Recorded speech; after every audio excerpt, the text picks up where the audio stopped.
Gamit natin na Insta360 by 3. So, may selfie stick na tayo. Yan, kabit na natin sa bike.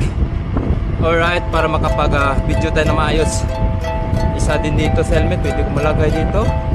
At dito sa harap ng bike.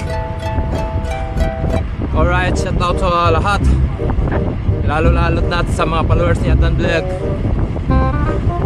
Marami tayong mga video ngayon na pending. Mag-edit tayo ulit.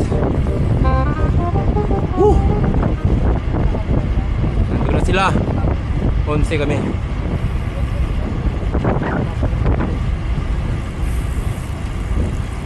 Oh, hi muna. Hi! Kuwang-kuwa. Sa gitna. Oh, ha! Woo!